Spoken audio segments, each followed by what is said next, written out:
I would like to thank the Council and express my gratitude for your time in being able to show you my ideas on this new revolutionary center that I have named the Everett's Education Center for Young Learners.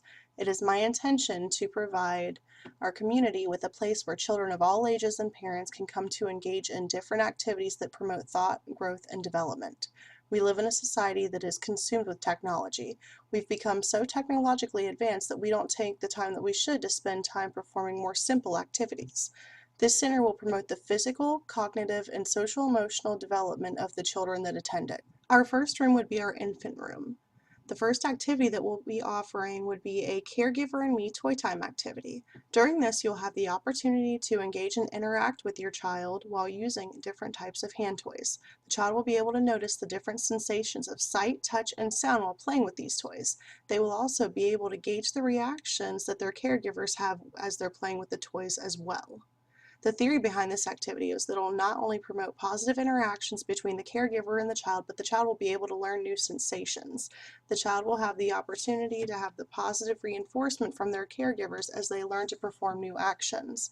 This will enhance their physical development, and it will also enhance their cognitive abilities. Not only will the children benefit from this class, but the parents and guardians will as well. They will be able to see how other parents interact with their children, which will give them confidence in their own abilities. The second infant class that has been scheduled would be a class that addresses separation anxiety between the caregiver and the child.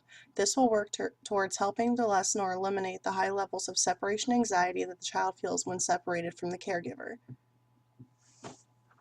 This will enhance the socio-emotional development because it's very important for a child to be attached to the parent, but it's also important for the child to be able to be around others. Some children become so attached to a parent that it's difficult for the parent to have an identity of their own. This makes daily life and possibly returning to work difficult for the parents. It also terrifies the child. The idea of this class would be to allow the child to become familiar with others and less physically attached in a healthy way and in a healthy environment. A particular item that we would like to have in this class would be a triple folding freestanding mirror. The infants will be able to see their reflection from different angles and positions. They're wonderful for self-discovery, and during the different stages of infancy, the infant is taking in every piece of their surroundings. They also love to focus on human faces. This will allow them to interact with their own reflection and to discover all of the wonderful things that they can do while seeing their own actions in a mirror. The second room that we would have would be our toddler room. The first class in our toddler room will be dedicated to sensory play. This class will introduce different feelings and textures of items and things for children to play with. Some items could be allowing the parents and children to make different types of cloud dough or types of Play-Doh. The parents will engage the children to help create it, and they will enjoy the activities that follow as well. It allows the toddler to become familiar with items that have different textures, smells, and other sensations. Toddlers are both curious and fascinated by things, and these things will pique their curiosity. That curiosity that the toddler is exhibiting can be seen directly or as part of their intelligence and willingness to learn. It's never too early to start learning.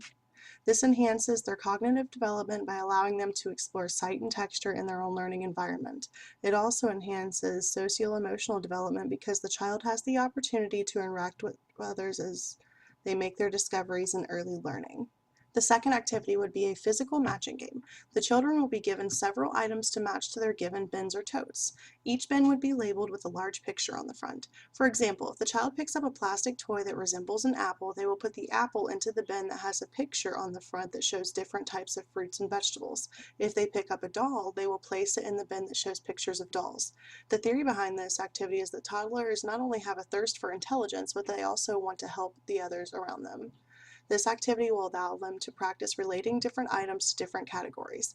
It will also allow them to be praised when they are correct, which will help with their confidence and willingness to learn. This activity promotes physical exercise, and it also enhances cognitive development by allowing them to learn where items belong. It also nurtures their socio-emotional development by allowing them to be praised for their actions and to exhibit their pride when they are being praised. The special item we would like to have in this room would be a bookshelf that is stocked with board books. It is very important for the importance of reading to be expressed to children at an early age.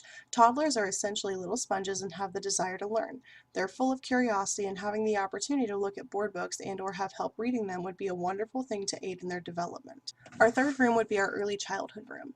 The first class will be a class for little artists. This will permit young children to be able to engage in art activities of all sorts. This activity will allow young children to be able to express their creativity using different art forms such as paint, clay, or chalk pastels. The child will be able to exhibit their creativity and to put their thoughts on a canvas, paper, or into shapes. It allows them to learn to not only express themselves differently, but to tell a story with their artwork. This enhances the cognitive and social emotional development by allowing the child to learn how to use different art mediums and also teaching them more about themselves and how to show others the things that they have created. The second class will be a music class that focuses on singing and using hand percussion instruments. This will allow the children to be introduced to age-appropriate music in a social setting. They will learn the songs with the instructor, and they will have the opportunity to take turns using hand instruments such as a drum, a tambourine, or even maracas. Singing aloud as a group will help to build the confidence of the child and allow them to express themselves in a different way. This activity enhances physical development because many children may have never had the desire or had the thought to try to sing. They may be unaware of the talents that they hold, and this will give them an outlet to express themselves musically. In this class, the special item we would like to have would be a magnetic board with magnetic letters. The children will have the opportunity to move the letters to form their own words. This will promote self-expression. It could also be used in social activity where more children can engage together to use the letters to put something on the board that means something to them. Magnetic boards and letters contribute to early literacy by allowing the children to not only experiment with letters and words, but they also help with letter recognition. They allow children to notice letter and sound connections. This board would also provide an exciting and different approach to learning the alphabet. Our fourth room is our middle to late childhood room. In our first class, we'll have a day of the week where we have a fun, engaging game of math bingo. During this game, the instructors in the room will hold up a card and read aloud a math problem. For example, the math problem could be 3 times 3. The instructors would explain what type of problem it is. In this case, that would be multiplication. They would then read the problem aloud. The children would then search for the answer. In this case, the answer would be 9. They would look for the answer on their cards and place their marker on the board if they have that number. This class promotes a fun and exciting way for older children to stay sharp with their basic math skills. If they are doing basic math problems for fun, they are more likely to remember them, which will not only help them at school this age, but it will also help the child to solve math problems at a higher speed because it will become second nature to them. This enhances cognitive development because it helps children to learn their basic math skills through repetition. The second class that we would have would be a day or a certain time of day where each person in the room will participate in a read aloud time. Each child will have their own copy of the book that is being read, and each child will have the opportunity to have a turn reading during this time. This is an important time because it helps to build confidence of the child by having them read aloud to their peers in a safe environment. This also allows children to interact with their peers and socialize. This activity is used to promote reading, and this activity will also promote self-confidence by ensuring that these children will become more comfortable speaking out in groups. This enhances both cognitive and social-emotional development by having children interact as a group and work together to read a book and discuss the things that happen and what they are reading. The items that we feel should be in this room should be indoor plants. By having indoor plants, the children will be able to plant the plants personally, and they will see the impact they can have by doing something simple like watering a plant. They will learn responsibility by taking turns watering the plants, and they will get to experience what it's like to plant something and see it grow and flourish. It has been said that there are numerous benefits of garden-based nutrition education programs, and they exist, including building a sense of community between school and home, transferring information between generations, developing environmental awareness in others, and building of life skills in students.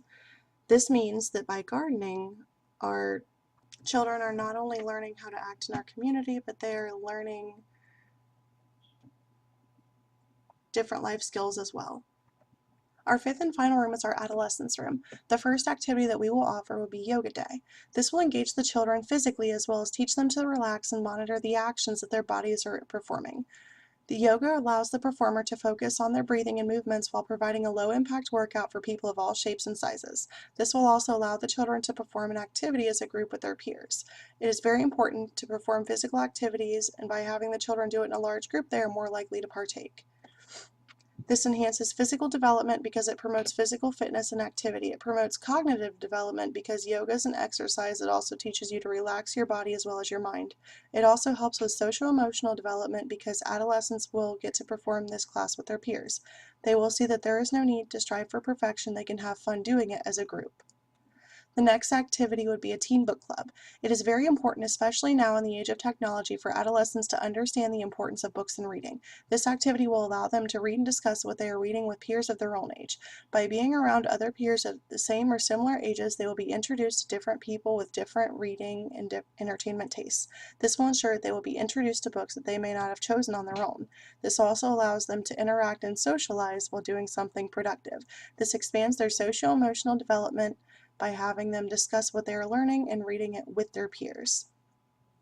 The items that I would like to have in this room would be puzzles such as Rubik's Cubes of different varieties, Enei puzzles, and even normal puzzles to be put together. Not only are these activities relaxing for some, but they are also low on cost, easy to find, and provide hours of brain-indulging activities.